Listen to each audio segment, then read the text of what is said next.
If you're planning on launching a new course, a new product, a new service, then today's episode is for you because we are going to be diving in on all things launches with Roberta West. So stick around. This episode is brought to you by Video Marketing for Creators, my very own course where I show you how to put together a plan and a strategy that will help you share your message and give you the confidence you need to show up on video and press record.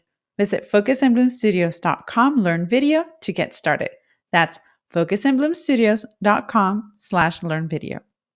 Hola creators, I'm Yesenia Bocaneira, founder of Focus and Bloom Studios. I'm a photographer turned marketing strategist who took a leap of faith, moved over 3,000 miles away from home with one camera and one heavy suitcase filled with dreams. If you're a creative soul and dream maker, this podcast is for you.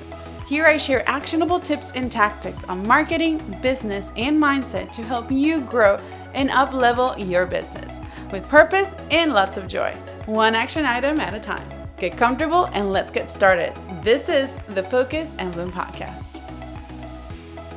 Hey everybody, I'm Yesenia and welcome to another episode of the Focus and Bloom podcast where we bring you inspiring conversations, tips, and tactics to help you grow and up-level your business one action item at a time with purpose and joy. Speaking of action items, today we're going to be talking about launches and no other with Roberta West, who is a launch and funnel planner. Roberta, welcome to the Focus and Bloom podcast. How are you? Thank you so much for having me. I'm excited to talk more about launches.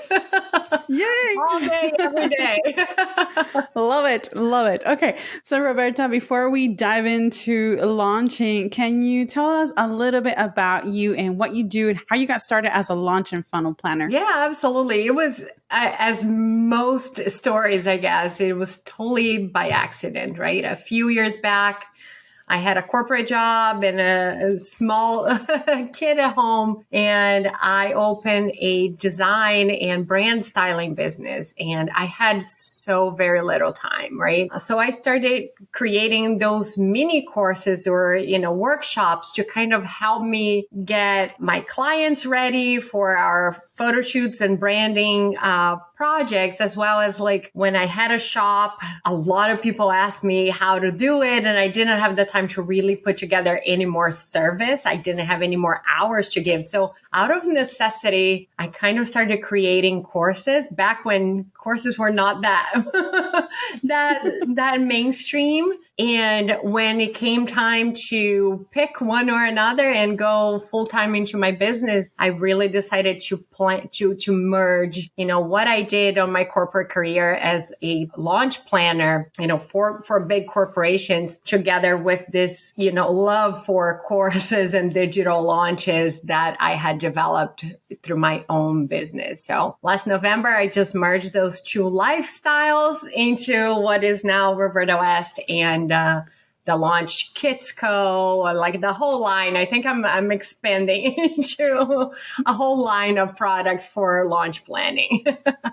That is amazing. And let me just say, as a testimonial, I took one of your launch courses and it's great. So I highly recommend it. Happy to hear it.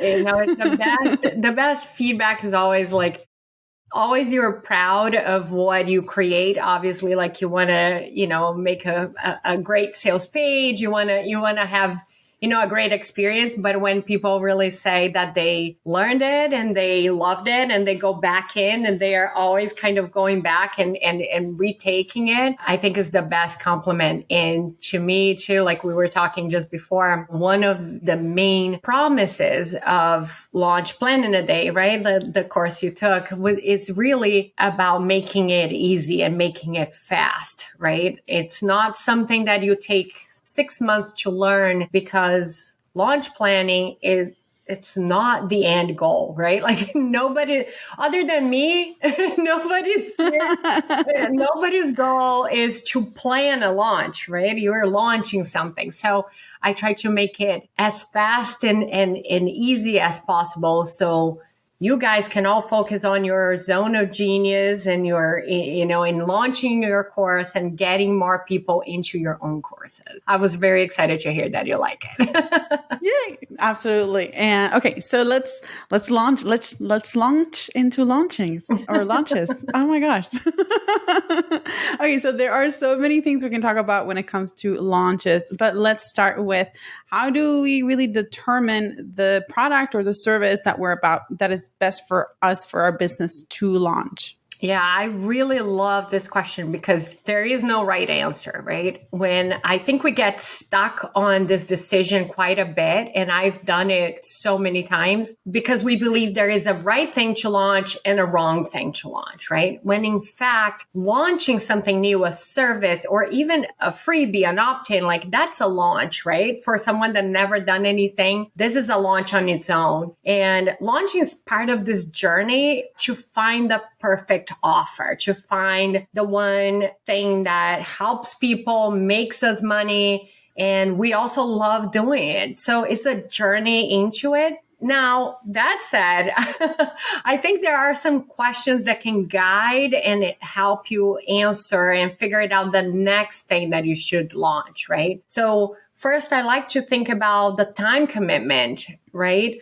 We always like to think that we have unlimited time and resources when in fact we don't. Even if you're working full time, you still have to manage how much time you have to commit to it. So when people say, oh, should I launch this one thing that is kind of a quick cash injection, but there's no future to it? I'm like, there is no such a thing. Yeah, no. Everything that you create to launch is going to take you, like my rule of thumb is about 100 hours of work to create, to market, to sell, to support your students, to go back and revisit. So there is no quick thing that you can put together. I mean, unless you have a huge audience and you can Jenna Kutcher your way into launch. And a big team. Yeah, unless you were there, and by all means, forget about what I just said. The second thing I like to think to guide is like, does it align to your long-term goals? And it goes with the first question, right? Like, if you're putting that much effort, does it further you down? Like, does it help get you more clients? Does it help, save you time in repeating the same things over and over again? How does that play into your long-term goals? And honestly, like the question you must answer at all times is like, can I actually do it right now? Right? Like, is this the right time for this offer? So sometimes, we like to look at our goals and it's like, I would love to launch this massive, super amazing production course with 15 modules, all recorded by a professional videographer. Like as creatives, I guess we all have that dream that our course needs to be this amazingly produced, like state of the art, experience for people. But can you actually do it right now? Like, do you have the time, money? Do you know enough about your audience, right? So if the answer is no, just move to the next idea, pick the next one that you can actually do it and move along. Before you know it, you're going to be ready for those big, big projects. This is really great. And I love that you mentioned, do you have the time? Do you have the financial resources? And then being very realistic about your actual time. I mean, we do have to sleep. Yeah. And it's very easy to underestimate how much one project or one little thing can take. Like, I've had clients that say, oh, can we do this? It's really quickly.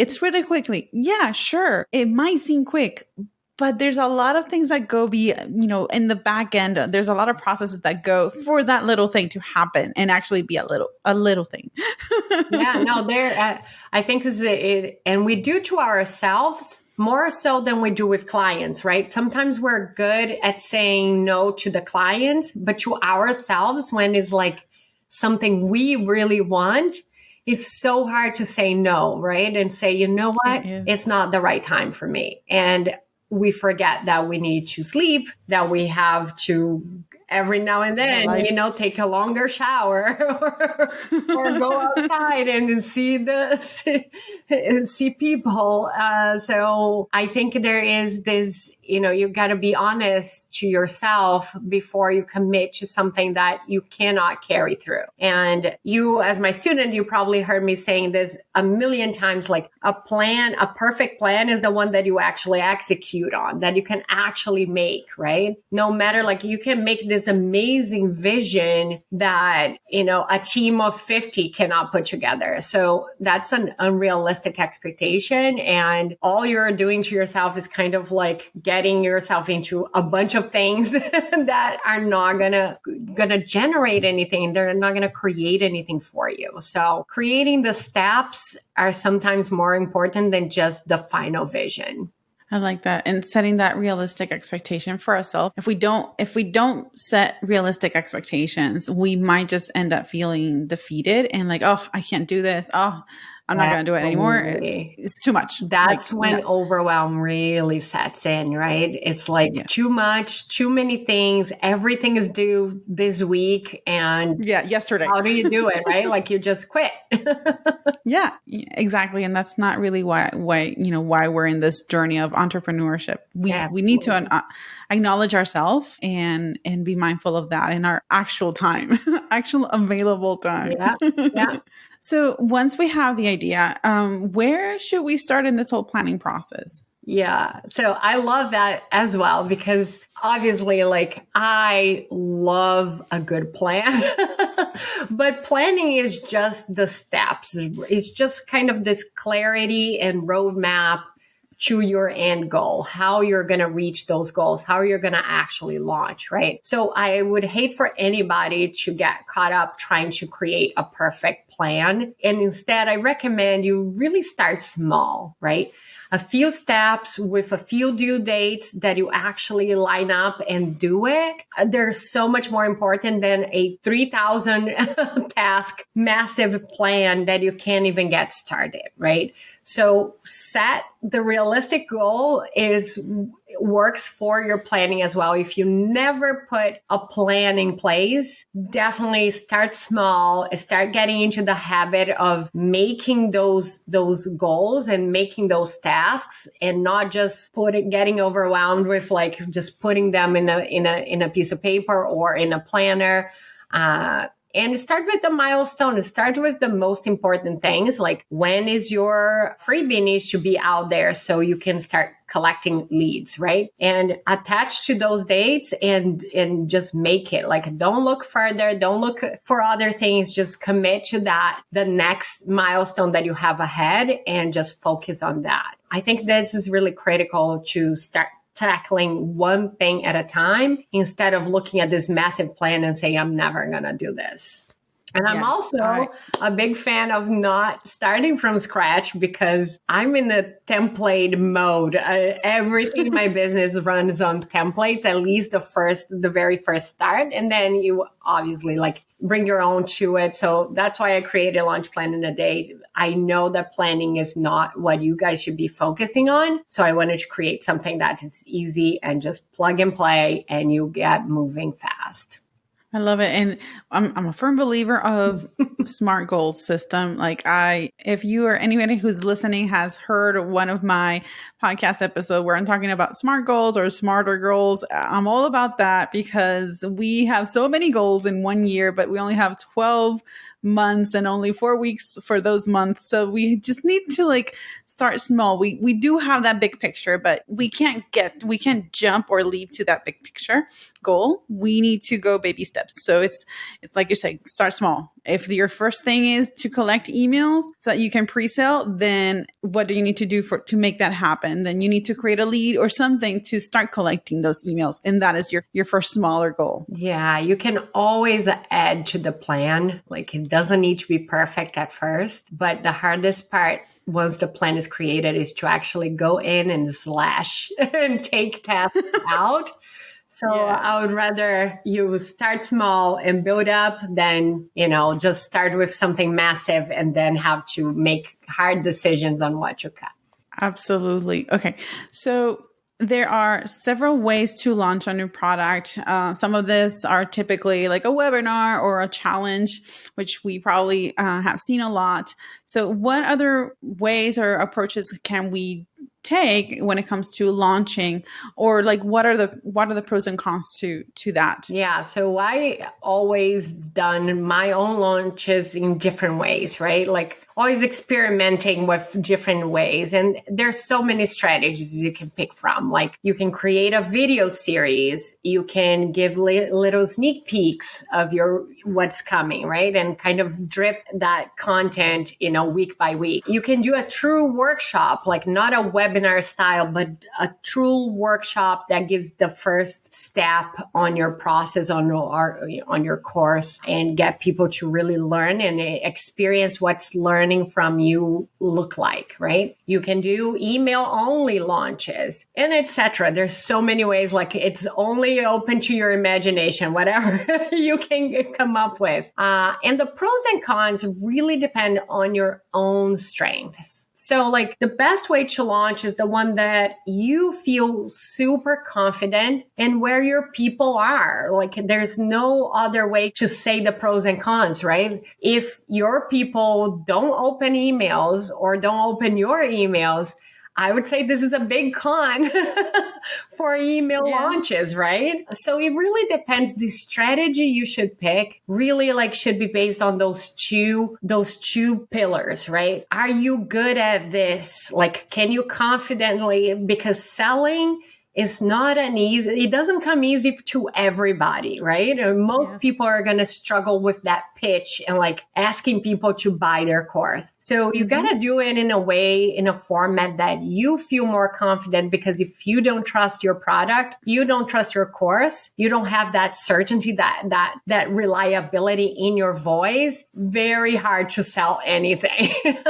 So if you're not confident, it's not good, you're still practicing being on camera, I would say being on a webinar, on a live webinar, is going to be very challenging versus, a more informal way. You can pre-record some videos, you can get that face-to-face, but also have some control of what's happening, of the information.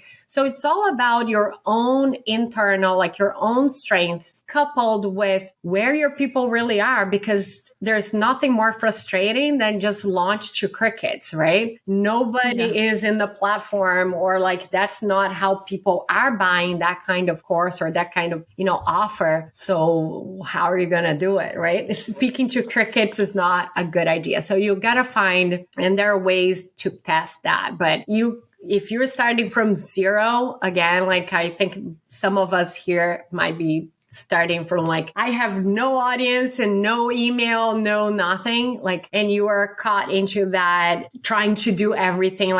Today I'm going to grow my Instagram. Tomorrow I'm going to put together a freebie. The next day I'm going to try to open a podcast. What am I going to do? Right? Think of which of those strategies or which of those tools or, what are those platforms? What would you be more comfortable selling? Right? And your people are there and they're participating and they're kind of responding a little bit to you, because focus 100% on growing one platform that you can show up on your most confident self, and you're going to deliver that pitch in the end, and people are going to be primed. And the easiest one and the best one is the one that is more natural to you. Yes, I agree with that. By now, you've heard that video is a key tool to help connect, grow, and scale your business. If you're unsure of where to start, you'll want to check out Video Marketing for Creators. In this course, you'll learn the technical side of how to produce professional-looking videos with minimal gear, while learning how to put together a plan and a strategy that will help you share your message and give you the confidence you need to show up on video and press record. Visit focusandbloomstudios.com/learnvideo to get started. That's focusandbloomstudios.com/learnvideo. Now let's get back to the show.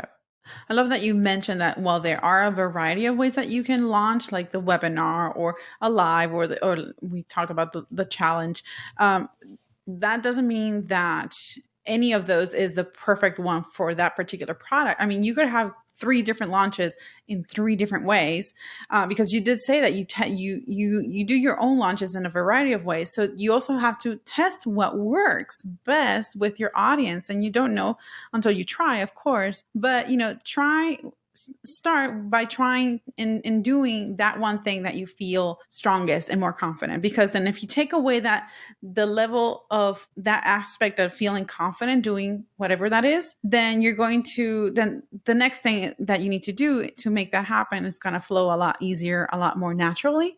And then you won't feel like overwhelmed by everything that you need to do. Yeah, there's a lot to do no matter how you're launching. Just take that uncertainty and that weird feeling like, am I looking okay on camera? Like if it's not, like I see it. One example is, I would love to do reels, right? Like it's something that people are growing, like that is engaging, that's fun, but it's just not natural. Like it takes me an hour to record a 10-second video. It's just not practical. So until I have a team that can help me with all of that, it's just out of the table for me right now, right? So you got to be honest with you, like, where's your biggest return, right? Like, where's your biggest return? Where you can make the biggest impact faster, because you still have to learn a lot of other things. Absolutely. I totally agree.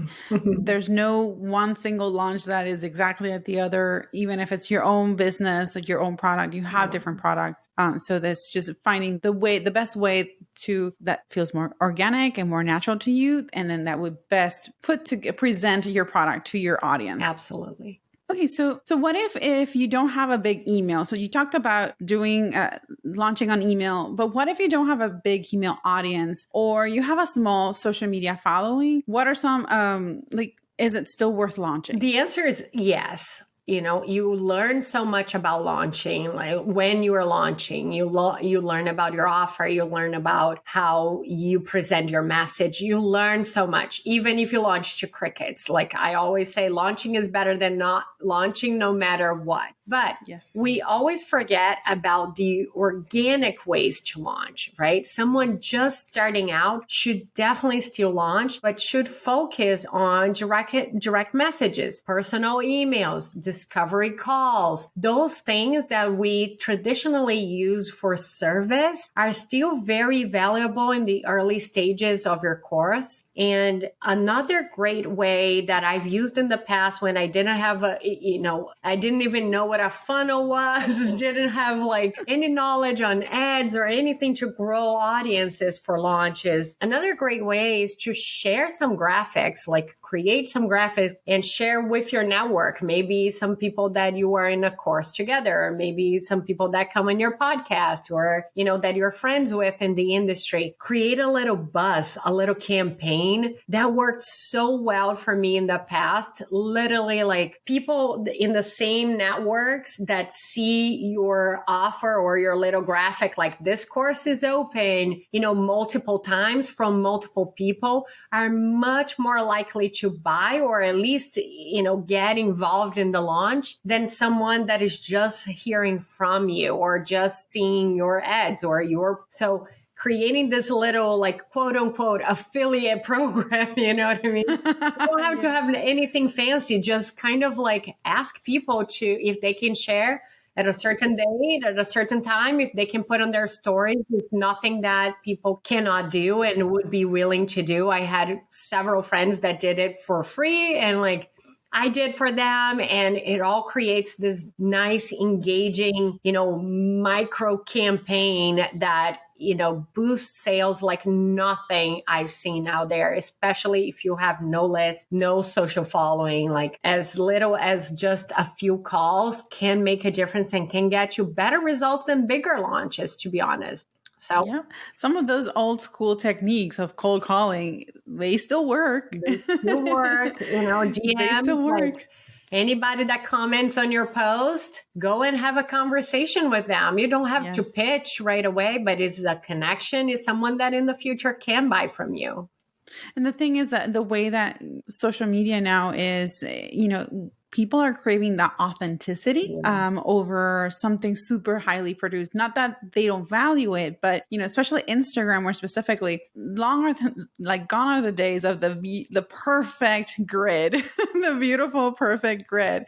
It's really about just raw, real authenticity, because people buy from people. People connect with people, not with robots. So Exactly. it's being authentic, being real, and reaching out to establish those connections and start building those connections. Even if you have a small audience or no audience, you're just starting out, but definitely building those connections by doing some of these traditional things like cold calling. Yeah.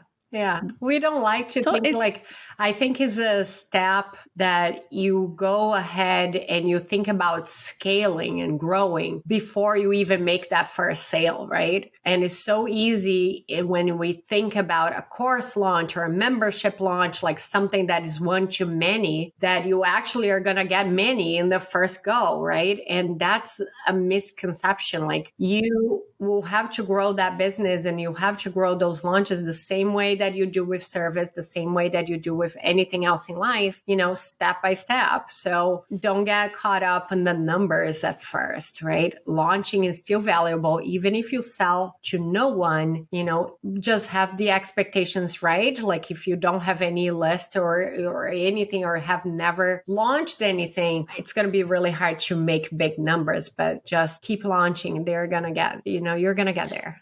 And the important thing is, and this is one thing that we often, as creators, is often holding us back is, oh, I can't launch because it's perfect. It's not perfect.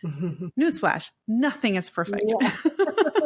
Nothing is perfect. And we just do our best. And, if it's not quite there, but it still has a lot of value, go for it and launch, because like you mentioned, you won't learn until you launch, whether that is you're launching to crickets, hopefully not, but whether or not you're still learning about that experience. And no matter how that first launch went, you have that learning base for the next time. And then you have things to compare so that you can make it better and you have a more successful launch and overall creation experience. Other than thinking that I have to launch when this is perfect, what are some common mistakes that you've seen when it comes to launches and, that make launches flop? Yeah. So there are many reasons, obviously, but, in a high level, like launches usually flop when the pieces are not aligned, right? Your offer, like your course, the bonuses, the overall promise is not aligned to your message, like to your sales copy, to your sales page, to your overall message, or your audience is not aligned with that offer. Like,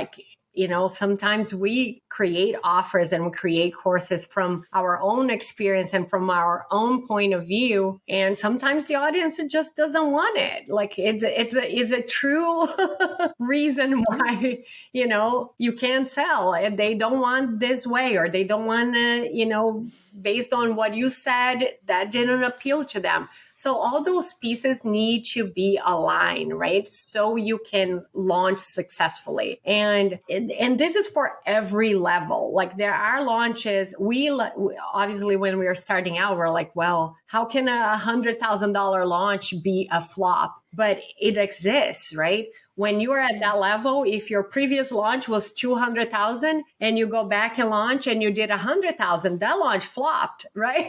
Yeah.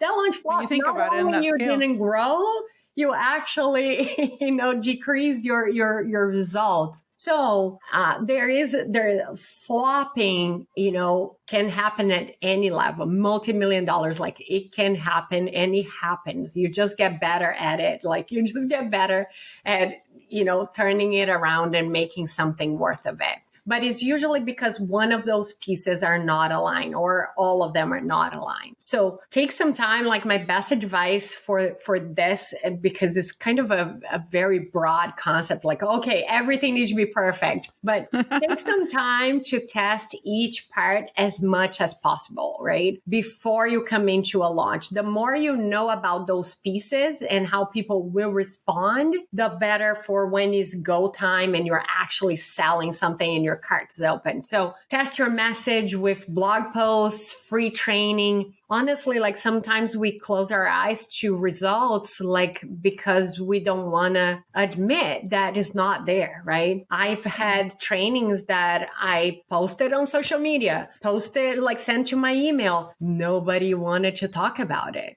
Like the message, something in that is not connecting with people and is a mistake. Sometimes people think that you're just not reaching enough. So it's easy to blame traffic, like, or, not as many people are seeing this, when in fact it's how you're presenting this offer, is the topic itself. It's how it's landing for people that's not converting. So we gotta be very, cautious to not just say, oh, if I throw ads or when I launch, this is going to work. Yeah, not always like that. So test your offer, like your course, maybe with a workshop or a challenge, something that gives people like the opportunity to take you on the offer at a smaller scale. And that goes for someone that is just starting out, as well as for people that want to scale and grow and reach 100,000 and 500,000. Like that's the same premise. You're always testing the new thing before it's go time. Otherwise, like you might just have all those pieces come apart and like you don't know where to start. Exactly. Yeah, you can definitely get overwhelmed with the process really quickly. I love that. I think that's a really great way for us to start wrapping up this conversation. There is definitely so much we can talk about launching because there are so many pieces to it. But hopefully, for those of you tuning in who are considering launching a new product in the coming months, or considering relaunching or launching on something new, anything, I hope you have found some really great tips from today's conversation. Roberta, before we wrap up, can you share what are your top 3 business apps that you use just on your day-to-day? Yeah, absolutely. So Kajabi and ConvertKit are my bread and butter, is where I host courses, is also where my email list is. Funnels, everything go through that. But lately I've been very focused on sales pages and I love Showit. I know a lot of our creatives know of Showit. So I build all my funnels in Showit and I love it. Warm Welcome is a little video widget that you can see on my page. Like a lot of people have been asking me about it. So it's called Warm Welcome. And what it is just a little widget you put on and people can actually see a message from you. It makes it very conversational.